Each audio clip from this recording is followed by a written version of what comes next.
Everyone, welcome to my channel. চলো আজকে রিডিংয়ে চলে যাব সরাসরি। কিছু কিছু মানুষ আছে যারা ঈর্ষা করতে করতেই গেল, ঈর্ষা করতে করতে মানে ওই পিএনপিসির একটু গভীরতা, এই আর কি। তো সেটা করতে করতেই তারা গেল। এবার যদি বলো এরকম কথা কেন বলছো দিদি, তো একটা কথা বলি, কিছু কিছু মানুষের না কারোর ভালো সহ্য হয়ে ওঠে না।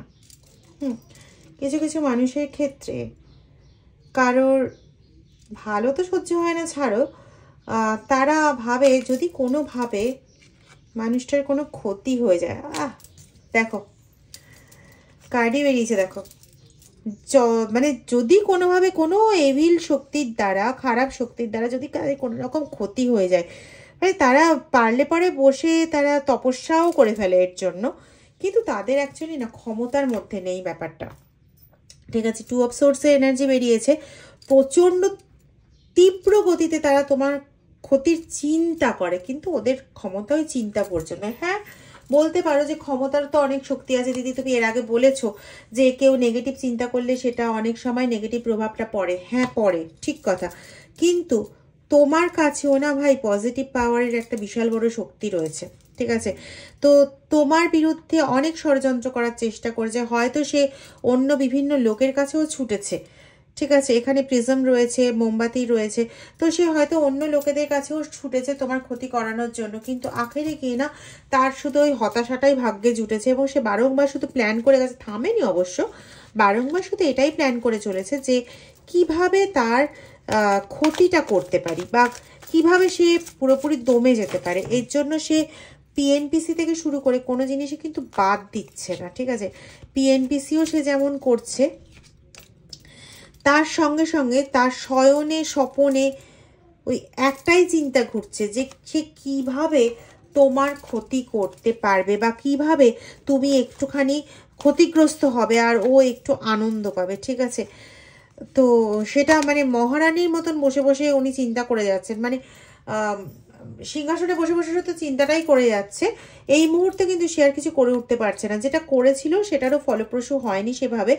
হ্যাঁ, কিছুদিনের জন্য তুমি কষ্ট পেয়েছো, কিছুদিনের জন্য যন্ত্রণা পেয়েছো, কিন্তু তারপরে কিন্তু সে আর সেভাবে তোমার কিছু ক্ষতি করে উঠতে পারছে না। হতে পারে যে তোমার কিছু কিছু ব্যক্তির ক্ষেত্রে এটা পাচ্ছি যে তোমার অবস্থা সেভাবে এখনো উন্নতি হয়নি, তুমি এখনো সেই ডার্ক এনার্জির দখলে রয়েছে, বা ডার্ক এনার্জির দ্বারা তোমার মধ্যে যে ওই একটা বন্ধনের সৃষ্টি হয়েছিল, যে একটা কমে যাওয়ার সৃষ্টি হয়েছিল, যে একটা অস্থিতিশীল অবস্থার সৃষ্টি হয়েছিল, সেই অবস্থাটা এখনো পর্যন্ত ঠিকঠাকভাবে এখনো সমাপ্ত হয়নি, এখনো তোমার সেই প্রোগ্রেস আসেনি, এখনো এটা হয়নি। কিন্তু সেই ডার্ক এনার্জি, যেটা নেগেটিভ এনার্জি বলতে পারো, আমি এখনো ব্ল্যাক ম্যাজিক করেছিল বলে কিছু পাইনি, ভবিষ্যৎ বলবে, সেই জিনিসটা কিন্তু এখনো পর্যন্ত তোমার এসে ওঠেনি, এখনো পর্যন্ত একটা গ্রহণের স্থিতি রয়ে গেছে। এবং সেই ব্যক্তি যে তোমার শত্রুই বলতে পারো, কারণ যে তোমার ভালো চিন্তা করে না তাকে শত্রুই বলা যায়, তো সেই শত্রু এখনো থার্ড পার্টির মতন রয়ে গেছে, এখনো ভাবছে যদি তোমার কোনো রকম ক্ষতি করা যায়। যাদের সম্পর্কের ক্ষেত্রে এরকম হচ্ছে যে কখনো কখনো খুব ভালো সম্পর্ক থাকছে, কখনো কখনো সম্পর্ক ভীষণভাবে খারাপ হয়ে যাচ্ছে, এতটাই খারাপ হয়ে যাচ্ছে যে মনে হচ্ছে না আর একসঙ্গে থাকা যাবে না, তাদের ক্ষেত্রেও কিন্তু এই সেম ব্যাপারটাই ঘটছে। তোমাদের সম্পর্কটা যখন ঠিকঠাক থাকে তখন এতটাই উন্নত থাকে, এতটাই লাভেবল রিলেশনশিপ থাকে যে সেটা অন্য কারো সহ্য হয়ে উঠছে না। চাইলেও সবাই তো সবসময় ভালোটা পেতে পারে না, তাই না? তো তাদের সেটা সহ্য হচ্ছে না, তখন তারা একটা প্রচণ্ড পরিমাণে নেগেটিভ থিঙ্কিংয়ের মধ্যে চলে যাচ্ছে, চাইছে যে কোনোভাবে এই সম্পর্কটা নষ্ট করে দেওয়া হোক। তো তখনও বিভিন্ন রকম পিএনপিসি করছে, বিভিন্ন রকম কানে মন্ত্রণা দেওয়ার কাজ করছে। ঠিক আছে, আর এই সমস্ত কাজে না তাদের সাথ দিচ্ছে কে বলতো? তোমাদের পরিবারে যারা বয়োজ্যেষ্ঠ ব্যক্তি রয়েছে, কারণ ওরা গিয়ে তাদের কান ভাঙাচ্ছে, আর তারা খুব বয়োজ্যেষ্ঠ ব্যক্তিরা যারা রয়েছেন তারা খুব সহজ সরল টাইপের তোমাদের পরিবারে, এবং এটা তোমরাও খুব ভালো করে জানো। তাদের কান ভাঙানো যখনই হচ্ছে তারা সেই কান ভাঙানোতে একদম ফুললি বিলিভ করে যাচ্ছে এবং তারা তোমার সংসারে সমস্যা ঘটাচ্ছে, এবং তাতে তোমাদের নিজেদের মধ্যে এতটাই সমস্যা বাঁধছে যে তোমরা অনেক সময় এটা ভেবে উঠছো না আর একসঙ্গে থাকা যাবে না, ঠিক আছে। কিন্তু পরিস্থিতিটা গ্রহণের পরিস্থিতি, ঠিক আছে। মাথায় রেখো, গ্রহণ কিন্তু সব সময় স্থায়ী হয় না, মানে দীর্ঘকাল ব্যাপী বছরের পর বছর ব্যাপী কিন্তু স্থায়ী হবে না। একটা সময় গ্রহণকে মিটতেই হবে, এবং তোমাদের কাজের ক্ষেত্রে হোক বা মানে সম্পর্কের ক্ষেত্রে হোক, যাই সমস্যা এসেছে কেন এগুলো কিন্তু সরতে বাধ্য, ঠিক আছে। এগুলো সরতে কিন্তু বাধ্য। এবং এখানে দেখো একটা আয়না রয়েছে, তো খুব স্বাভাবিকভাবেই বোঝা যাচ্ছে এ নিজে যে কাজ করছে, এর নিজের কাজের ফলটা এই নিজেই পাবে। এর জাস্ট রিফ্লেকশন এর জীবনে চলেই আসবে, এর কাজের রিফ্লেকশন এর জীবনে চলেই আসবে, ঠিক আছে। ও আজকে তোমার ক্ষতি করার চেষ্টা করছে, আজকে তোমার ক্ষতির জন্য ভাবছে, কিন্তু গডকে ছেড়ে কথা বলবেন বলে তো আমি কোনো রকম পাচ্ছি না এনার্জি, ঠিক আছে। এই লাইফের রিফ্লেকশন আসতেই চলেছে, আসবেই।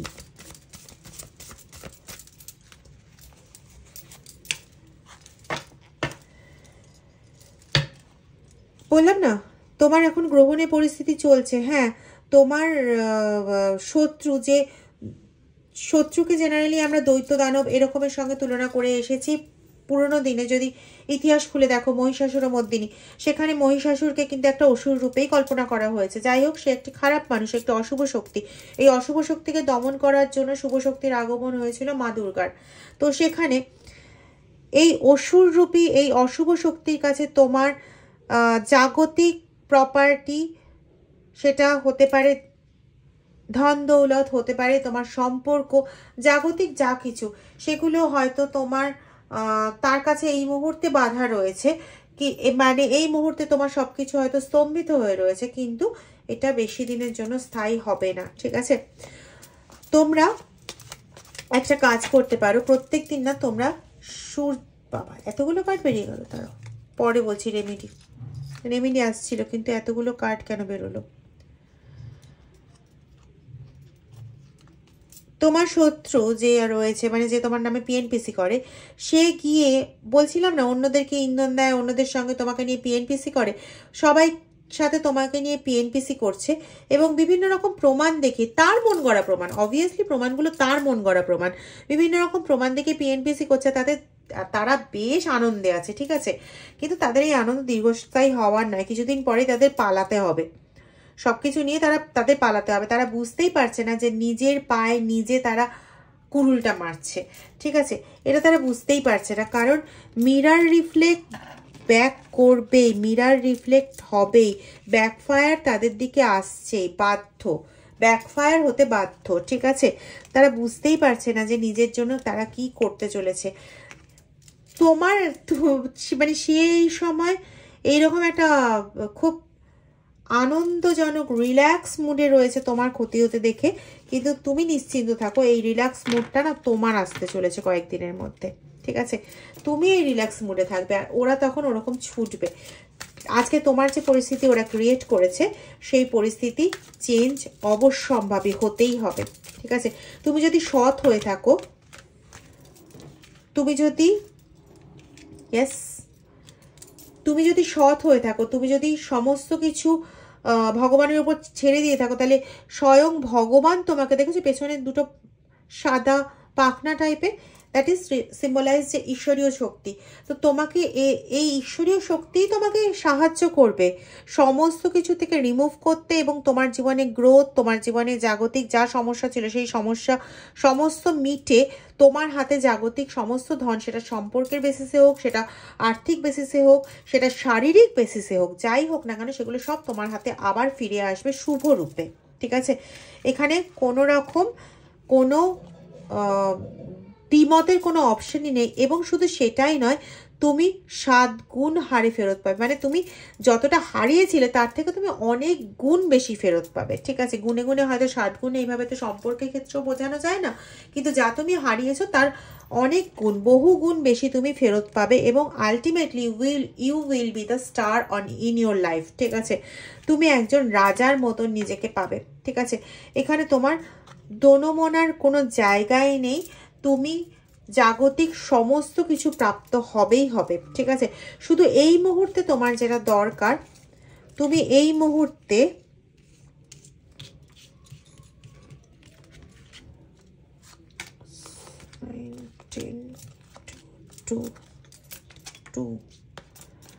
তুমি এই মুহূর্তে না মনের একটা রেমেডি করো, যাতে তোমার মন শান্ত থাকে। কারণ তোমার মন এই মুহূর্তে শান্ত নেই, তুমি ভীষণ কষ্ট পাচ্ছ, বা তোমার মন ভীষণভাবে, মানে হয় তুমি খুব কষ্ট পাচ্ছ কিছু কিছু মানুষ, আর কিছু কিছু মানুষ ভীষণভাবে ডিপ্রেসড হয়ে পড়ছে, ভীষণভাবে হতভম্ব হয়ে পড়ছে যে কি করবে না করবে, ভীষণভাবে মন উদ্বিগ্ন হয়ে যাচ্ছে, চঞ্চল হয়ে যাচ্ছে। তো তোমরা মনের রেমেডিটা করো, মনকে শান্ত রাখো, মনকে শান্ত রাখো, স্থির রাখো। এই মুহূর্তে তোমার হাতে কিছু নেই, কিন্তু আগামী 15 দিনের মধ্যে মনকে শান্ত করার পর 15 দিনের মধ্যে তুমি এই চেঞ্জটা বুঝতে পারবে। ঠিক আছে, তখন তুমি নিজেই বুঝতে পারবে যে তুমি সেই সময় মন শান্ত করে চুপচাপ না বসলে পরে যে আগামী দিনটার কথা আমি বলছি, সেই ভবিষ্য ওই আনন্দের দিনটা তুমি দেখতে পেতে না। ঠিক আছে, তখন তুমি গিয়ে রিয়ালাইজ করবে। মনের রেমেডি করো, মনের রেমেডি করলে তুমি, তোমার মন শান্ত হবে, তুমি মনে স্থবিরতা পাবে এবং ভাবতে পারবে যে তোমার কি করা উচিত কি করা উচিত না। শত্রুদের ওপর তুমি বিজয়প্রাপ্ত হতে পারবে। ঠিক আছে, তোমার শত্রুদের ওপর, ইয়েস, তোমার শত্রুদের ওপর তুমি বিজয় পাবে। তুমি বুঝতে পারবে যে তোমাকে কিভাবে, কোন ট্রিকটা অ্যাপ্লাই করে কিভাবে কাজ করলে পরে তুমি এই গ্রহণের পরিস্থিতি থেকে, গ্রহণের কার্ড এসেছিল না একটা, তুমি এই গ্রহণের পরিস্থিতি থেকে বেরোতে পারবে। ঠিক আছে, তার জন্য তোমার মন শান্ত হওয়ার দরকার, মাথা খোলার দরকার। মানে মাথা খোলার দরকার মানে মাথা ধর থেকে আলাদা করে দেওয়ার কথা বলছি না। মাথা খোলার দরকার মিন্স আমি এটা বলতে চাইছি যে বুদ্ধি, প্রত্যুৎপন্নমনিতা, এগুলো তোমার বেড়ে যাওয়ার খুব প্রয়োজন আছে। ঠিক আছে, এগুলো তোমার বাড়ার খুব প্রয়োজন আছে, এবং এগুলো তোমার মধ্যে আছে, ইনবিল্ড ক্যারেক্টার। এগুলো এমন নয় যেগুলো তোমার মধ্যে নেই। তুমি একবার এটা করার চেষ্টা করে দেখো, you will be the owner. তুমি সমস্ত জাগতিক যা সমস্ত সুখ আছে, স্বাচ্ছন্দ্য আছে, শারীরিক যা অবক্ষয় তোমার বর্তমানে ঘটছে, সেই অবক্ষয় থেকে ফিরে আসা, সম্পর্ক, সমস্ত কিছু তোমার করায়ত্ত হবে এবং তুমি একটা রানীর মতন থাকতে পারবে। ঠিক আছে, আরেকটা তুমি করবে, যাদের যাদের ক্ষেত্রে শরীর প্রচন্ড খারাপ চলছে বর্তমানে, কোনো ওষুধ খেয়েই কোনোভাবে ঠিক হচ্ছে না, এবং এই পরিস্থিতিটা খুব বেশি হলে 6 থেকে 7 মাসের মধ্যে হয়েছে, আগে এতটা শরীর খারাপ ছিল না, তারা মঙ্গলের রেমেডি করো। ঠিক আছে, তারা মঙ্গলের একটা রেমেডি করো।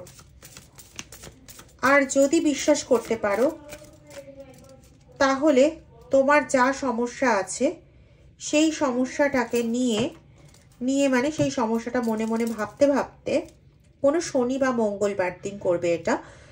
একটা পান পাতা নেবে, তার মধ্যে একটা সুপুরি দেবে, দিয়ে সেটাতে সিঁদুর লাগাবে এবং তার সঙ্গে এক টুকরো কর্পূর রাখবে, রেখে ওই পান পাতাটা মুড়ে একটা লাল কাপড়ে মুড়ে তোমার ঈশ্বরের আসনে রেখে দেবে, এবং প্রত্যেকদিন ওটাতে ধূপধুনো দেখাবে, দেখবে ভালো রেজাল্ট পাবে। ঠিক আছে, তার সঙ্গে সঙ্গে মুন এবং মঙ্গলের, চাঁদ এবং মঙ্গলের রেমেডি করো। ঠিক আছে,